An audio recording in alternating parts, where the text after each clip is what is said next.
Bonjour, je m'appelle Jérôme Ravenet et je vous partage sur ce fil de podcast la synthèse de cours donnés dans différents instituts depuis 2004 autour des théories et des pratiques médicales issues des traditions anciennes d'Orient et d'Occident. Bienvenue sur Énergie Tradition Santé à tous ceux qui nous écoutent avec discernement.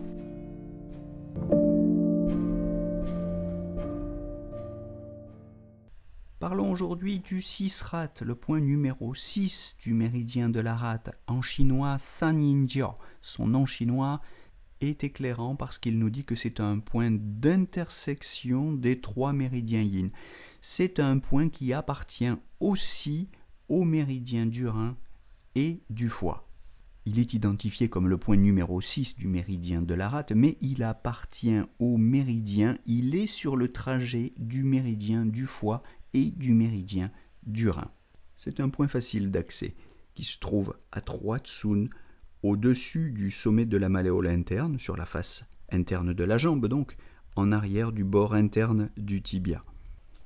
On peut noter en passant que ce n'est pas seulement le point rencontre des 3 méridiens yin de pied, mais c'est aussi l'une des 9 aiguilles pour faire revenir le yang, Huiyang Jiuzhen.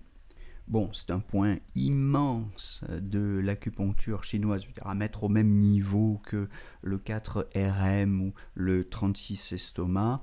On n'en finirait plus si on voulait en faire l'analyse détaillée. C'est un grand point des syndromes du sang. Voilà, je vous propose de l'étudier sous cet angle-là tout particulièrement. C'est un point qui régularise le sang, mais qui le régularise dans toutes les directions, c'est-à-dire qu'il le tonifie, il le retient, il le rafraîchit, il l'active. Voilà, donc c'est un point qui renforce la rate, source du sang, le foie qui stocke le sang, et les reins, qui est aussi l'une des sources du sang. C'est un grand point de l'humidité qui élimine l'humidité, qui pourrait rendre le sang collant, plus épais. C'est un grand point de la psychologie chinoise aussi, c'est un grand point qui calme le chêne. Donc on ne l'utilise pas simplement en gynécologie, il est très important pour la gynécologie, tous les problèmes gynécologiques et génitaux. On l'utilise aussi pour les troubles du sang, du yin et du jing chez les hommes également. On l'utilise pour les troubles urinaires. On l'utilise aussi, donc, comme je le disais à l'instant, puisqu'il calme le chêne pour les problèmes psychiques. Bon, accessoirement, il renforcera aussi les tendons localement. Il détendra les tendons et activera les collatéraux, mais c'est pour son action générale sur le sang qui est le véhicule de l'esprit. C'est pour son action sur le sang qu'on retiendra ce point comme l'un des points les plus importants de l'acupuncture chinoise. Sans faire une liste trop longue, voici quand même une liste d'indications qui doivent nous inviter à penser aux 6 rats. Tous les troubles gynécologiques, règles irrégulières, métrorragie, dysménorrhée, etc., les leucorrhées, les vertiges du postpartum. Quand on parle de troubles gynécologiques, il faut penser absolument large, vraiment très très large. Il faut penser aussi à la grossesse, pour l'agitation du fœtus, à la stérilité, etc. On va penser aussi aux problèmes urinaires, problèmes d'énurésie. On va penser aux problèmes de rétention du sang dans les vaisseaux, au sens le plus large. Anurie, hématémèse, hémoptysie, épistaxis, gingivorragie, etc.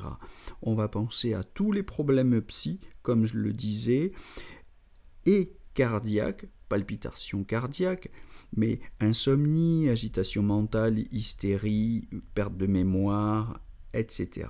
On peut penser à ce point pour les problèmes ostéo-articulaires localement. On peut aussi y penser pour les problèmes ophtalmologiques.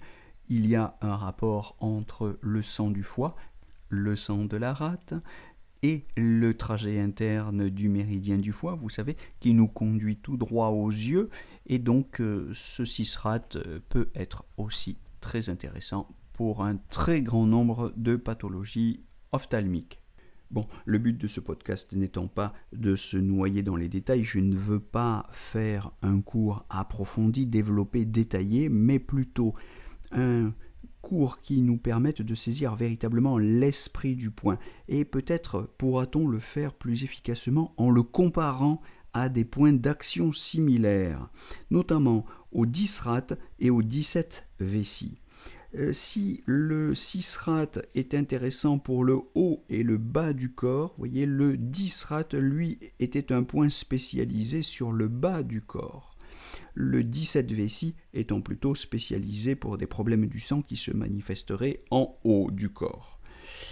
Le 6 rate a une action vraiment très générale, comme je le disais. Il active, il rafraîchit, il tonifie, il retient, tandis que le 10 rate active seulement et rafraîchit, alors que le 17 vessie tonifie, active et retient. Le 6 rate ne régularise que le sang. Le 10 rate ne régularise lui aussi que le sang. Mais le 17 vessie régularise autant le qi que le sang. Et enfin, comme différence, on notera que le 6 rate est plus fort pour les troubles gynécologiques, le 10 rate pour les problèmes dermatologiques et le 17 vessie pour les hémorragies chroniques. Je ne développe pas toutes les combinaisons efficaces, utiles et très connues de la tradition chinoise autour de ce point.